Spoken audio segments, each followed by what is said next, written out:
जिल्हा बँक घोटाळा चौकशीसाठी आमदार सदाभाऊ खोत, ऑनलाईन लॉटरी घोटाळा, आमदार सत्यजित देशमुख, सर्वोदय कारखान्यासाठी जिल्हाध्यक्ष सम्राट महाडिक, परमार बिल्डर आत्महत्या, मी स्वतः आणि वाशी मार्केट घोटाळ्याच्या पाठपुराव्यासाठी नेत्यांवर जबाबदारी निश्चित करत चौकशी झाल्याशिवाय स्वस्थ बसणार नसल्याचा घणाघात पालकमंत्री चंद्रकांतदादा पाटील यांनी घातलाय। महाराष्ट्राचं वाटोळे दगाबाजनं केलं असून यापुढे पंतप्रधान नरेंद्र मोदी, मुख्यमंत्री देवेंद्र फडणवीस यांच्यासह भाजप नेत्यांवर बोलाल तर याद राखा, असा इशाराही चंद्रकांतदादा पाटील यांच्यासह नेत्यांनी सांगलीत दिलाय। राष्ट्रवादी शरद पवार पक्षाच्या वतीने पडळकर यांच्या निषेधार्थ सांगलीत संस्कृती बचाव मोर्चा काढण्यात आला होता। या सभेला उत्तर देण्यासाठी सांगलीत भाजपाच्या वतीने ऑनलाईन इशारा सभेचं आयोजन केलं होतं। सभेनंतर रावणाचं दहन करण्यात आलं। यावेळी बोलताना गोपीचंद पडळकर म्हणाले, महाराष्ट्राची संस्कृती म्हणजे केवळ 100-150 घराणे नाहीत। पंतप्रधान नरेंद्र मोदी, मुख्यमंत्री देवेंद्र फडणवीस यांनी समाजातील शेवटच्या माणसाचा विचार करून गावगाड्यातील माणसांचा विकास केला। या नेत्यांवर, त्यांच्या कुटुंबावर अतिशय खालच्या पातळीवर टीका करणारे हे विरोधी लोकांची संस्कृती आहे का? मी काय बोललो की त्याची चर्चा होते, पण विरोधकांच्या सभेत माझ्यावर, आमच्या नेत्यांवर अतिशय खालच्या भाषेत झालेल्या टीकेची चर्चा का होत नाही, असा सवाल पडळकर यांनी केलाय। पंतप्रधान, मुख्यमंत्री यांच्यासह आमच्या नेत्यांवर खालच्या भाषेत पातळीवर टीका झाल्यास मी गप्प बसणार नाही, असा इशारा विरोधकांवर बोलताना मी संस्कृतीचा विचार करणार नाही, असा इशारा पडळकर यांनी दिलाय। या सभेसाठी माजी मंत्री कांबळे, आमदार सुधीर गाडगीळ, सुरेश खाडे, समित कदम यांच्यासह अनेक नेते उपस्थित होते। सांगली भाजपाची राष्ट्रवादी काँग्रेस शरद पवार गटाच्या विरोधात ऑनलाईन इशारा सभा पार पडणार आहे। या सभेच्या आधी भाजपाच्या नेत्यांकडून माजी मुख्यमंत्री वसंतदादा पाटील आणि राजाराम बापू पाटील यांच्या स्मारकाला अभिवादन करण्यात आलं। पालकमंत्री चंद्रकांत पाटील, आमदार गोपीचंद पडळकर यांच्यासह सांगली जिल्ह्यातील भाजपा आमदारांकडून वसंतदादा पाटलांच्या बरोबर जयंत पाटील यांचे वडील राजाराम बापू पाटील यांच्या स्मारकाला देखील अभिवादन केले। राष्ट्रवादीकडून विराट मोर्चा काढण्यात आला होता आणि यामध्ये मुख्यमंत्र्यांच्या पडळकर यांच्यावर जोरदार टीका करण्यात आली होती आणि याला उत्तर देण्यासाठी भाजपची आज ऑनलाईन इशारा सभा पार पडली सांगलीमध्ये। आणि या सभेपूर्वी भाजपकडून जयंत पाटील यांचे वडील राजाराम बापू पाटील आणि माजी मुख्यमंत्री वसंतदादा पाटील यांच्या स्मारकाला अभिवादन करण्यात आलं। यावेळी त्यांच्यासोबत आमदार गोपीचंद पडळकर, जिल्हा ग्रामीण अध्यक्ष सम्राट महाडिक यांच्यासह भाजपा नेते उपस्थित होते। आकाशाने अवकाळी कोसळून शेतकऱ्यांचं स्वप्नच उद्ध्वस्त केले। ओल्या ढगांनी पेरणीपासून हंगामापर्यंत सर्व श्रम वाहून नेलं।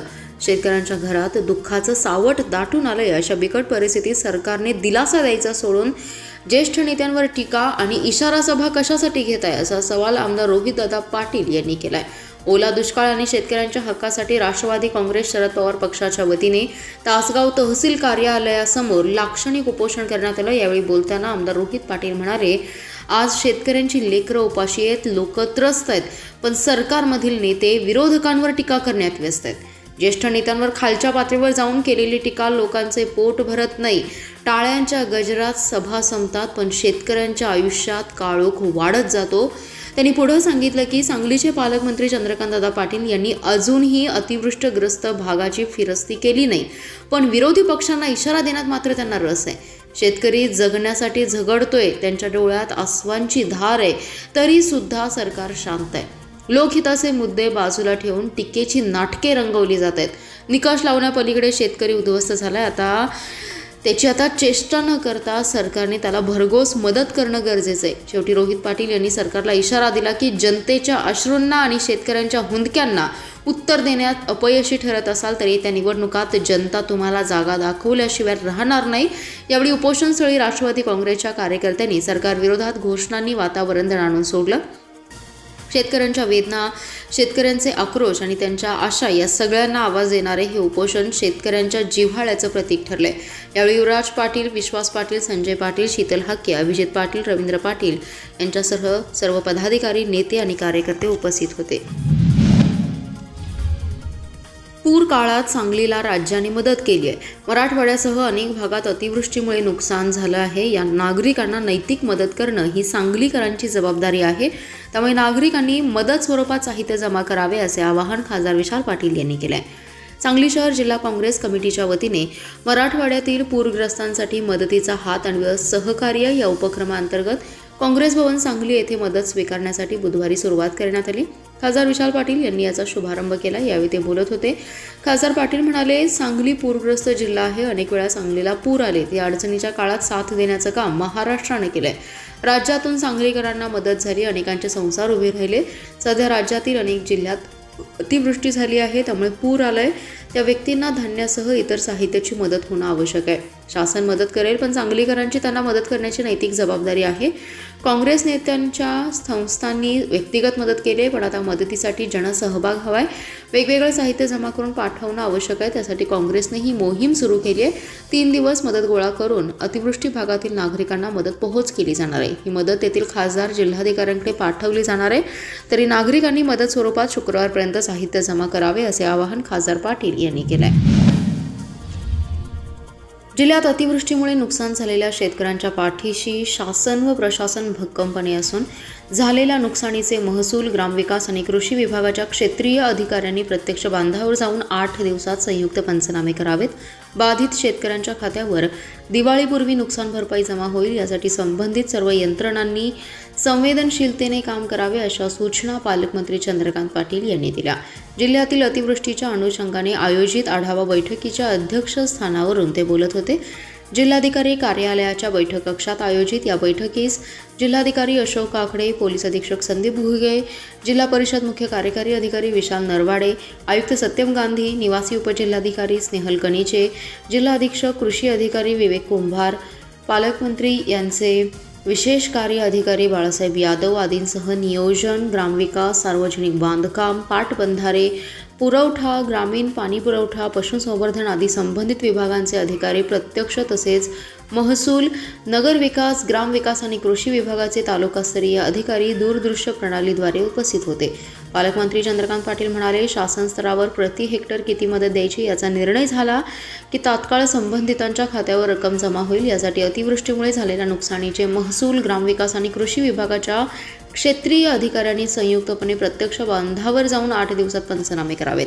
दिवाळीपूर्वी बाधित शेतकऱ्यांच्या खात्यावर नुकसान भरपाई जमा होईल, या दृष्टीने कार्यवाही करावी।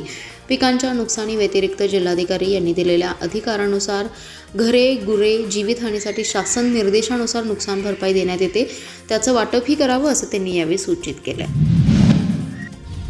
महावितरण व सांगली मिरज कुपवाड महानगरपालिका यांच्यातील जागा हस्तांतरणाचा प्रश्न मार्गी लागल्याने महावितरणाला सांगली व मिरज शहरात 3 वीज केंद्र उभारणीकरिता जागा उपलब्ध झाल्या, तर कुपवाड MIDC येथे उद्योगांकरिता उभारण्यात येणाऱ्या उपकेंद्रांच्या जागेचा प्रश्नही मार्गी लागलाय। त्यामुळे सांगली व मिरज शहरातील वीज ग्राहकांना अधिक दर्जेदार वीज सेवा मिळणार आहे, अशी माहिती महाराष्ट्र राज्य वीज मंडळाच्या स्वतंत्र संचालिका नीता केळकर यांनी दिली आहे। महावितरणाच्या विश्रामबाग सांगली येथील प्रशिक्षण केंद्रात आयोजित पत्रकार परिषदेत ते बोलत होत्या। यावेळी सांगली मंडल कार्यालयाचे अधीक्षक अभियंता अमित बोकील, सांगली शहर विभागाचे कार्यकारी अभियंता आशिष मेहता, महाराष्ट्र चेंबर ऑफ कॉमर्सचे संचालक रमेश आरवाडे यांची विशेष उपस्थिती होती।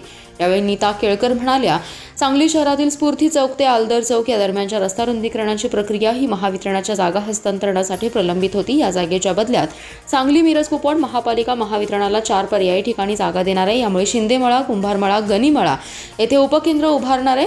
तसेच मिरज शहरात बसेसकरिता चार्जिंग स्टेशनसाठी महानगरपालिका महावितरणाला जागा उपलब्ध करून देणार आहे। यामुळे स्फूर्ती चौक ते आलदर चौक दरम्यानच्या रस्ता रुंदीकरणाचा विषय मार्गी लागण्याबरोबरच दोन्ही शहरातील वीज ग्राहकांना अधिक दर्जेदार वीज सेवा मिळण्यास मदत होणार आहे। तसेच सांगली मिरज शहरातील वीज खांब स्थलांतर करण्याकरिता DPDC निधीतून 1 कोटी मंजूर होत आहे। मागील काही वर्षात घटलेलं उत्पन्न वाढवण्यात यश मिळवत सांगली कृषी उत्पन्न बाजार समितीने गतवर्षीपेक्षा 2.25 कोटी रुपयांनी उत्पन्न वाढवले। बाजार समितीस गतवर्षी 84 लाख रुपयांचा नफा झाला। मिरज दुय्यम आवार बाजार परिसरातील गाळे हॉल भाड्याने देण्यास सुरुवात केली असून उत्पन्नात भर पडेल। रस्ते सुरक्षेसह इतर विकास कामांसह सांगली मार्केट यार्डात हळद सौद्यासाठी भव्य शेड उभारण्याची घोषणा बाजार समितीचे सभापती सुजय शिंदे यांनी मंगळवारी सर्वसाधारण सभेत केली। वसंतदादा स्मृती भवनमध्ये सांगली कृषी उत्पन्न बाजार समितीची 14वी वार्षिक सर्वसाधारण सभा झाली। सभेच्या अध्यक्षस्थानी बाजार समितीचे सभापती सुजय शिंदे होते। यावेळी उपसभापती रावसाहेब पाटील, संचालक संग्राम पाटील, आनंदराव नलवडे, रमेश पाटील, स्वप्नील शिंदे, शशिकांत नागे, विजय पाटील, पिराप्पा शिंदे, युवराज शिंदे, विक्रम कोळेकर, प्रशांत पाटील मजलेकर, सचिव महेश चव्हाण, चेंबरचे अध्यक्ष अमर देसाई, बाळासाहेब पाटील, अडत संघटनेचे अध्यक्ष पत्रावले, रोहित आरवाडे, महेश पवार, शरद शहा यांच्यासह शेतकरी उपस्थित होते। शिंदे म्हणाले, गेल्या आर्थिक वर्षात 17 कोटी 86 लाख उत्पन्न आहे, खर्च 16 कोटी झाला. तूट संपली आहे. सांगलीत हळदीची मुख्य बाजारपेठ आहे. शेतकऱ्यांनी सांगली बाजार समितीवर ठेवलेल्या विश्वासामुळे इथल्या बाजारपेठेची उलाढाल वाढली आहे. बाजार समितीचा विस्तार करण्याचा आमचा मानस आहे. सावळी येथे वेदनासाठी नवीन हॉल, मुख्य आवारात हळदीसाठी नवीन हॉल उभारण्यासाठी नियोजन केले. मिरज येथील दुय्यम बाजार आवारात 38 गाळे बांधले, त्यासाठी 7.5 कोटी इतका खर्च केलाय. मागील संचालकांनी समितीकडे दुर्लक्ष केलं, त्यामुळे उत्पन्न कमी झाले. आता तरी शेतकऱ्यांच्या हिताचा निर्णय घ्यावा अशी मागणी शिवसेनेचे माजी जिल्हाप्रमुख बजरंग पाटील, कवठेमहांकाळचे बाळासाहेब पाटील यांनी केली आहे. तासगाव तालुक्यातील कवठे एकंद येथे शोभेची दारू बनवताना झालेल्या स्फोटातील जखमींच्या पाठीशी शासन आणि प्रशासन आहे. त्यांच्या उपचारासाठी मुख्यमंत्री वैद्यकीय सहाय्यता निधीतून 25 लाख रुपयांची तरतूद करण्यात आली आहे, असा दिलासा जिल्ह्याचे पालकमंत्री चंद्रकांत पाटील यांनी आज रुग्णांच्या नातेवाईकांना दिलाय. कवठे एकंद येथील घटनेतील काही जखमींना मिरज येथील एका रुग्णालयात उपचारासाठी दाखल करण्यात आले. या जखमींची पालकमंत्री चंद्रकांत पाटील यांनी प्रत्यक्ष भेट घेऊन विचारपूस केली आणि धीर दिलाय. यावेळी जिल्हाधिकारी अशोक काकडे, पोलीस अधीक्षक संदीप घुगे, शासकीय वैद्यकीय महाविद्यालय आणि रुग्णालयाचे अधिष्ठाता डॉक्टर संदीप गुरव, जिल्हा शल्य चिकित्सक डॉक्टर विक्रमसिंग कदम, समित कदम, रुग्णालयाचे वैद्यकीय संचालक डॉक्टर संजय साळुंखे, डॉक्टर राजकुमार खंबे आदी जण उपस्थित होते.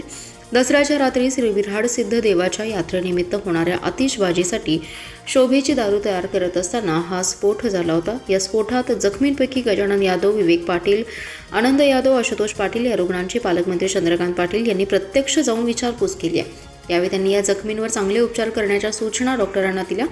उपचार खर्चासाठी मुख्यमंत्री सहाय्यता निधीतून मंजूर 25 लाख रुपयांमधूनच रुग्णालयाने जिल्हाधिकारी यांच्याकडे केलेल्या मागणीनुसार देयके अदा करण्यात येतील, असं सांगून पालकमंत्री चंद्रकांत पाटील म्हणाले, सदर व्यवसाय आपल्या उदरनिर्वाहाचं साधन असल्याने संबंधितांनी अशा घटना टाळण्यासाठी योग्य ती खबरदारी घेण्याबरोबरच पूर्व परवानगी घ्यावी, असंही ते म्हणाले.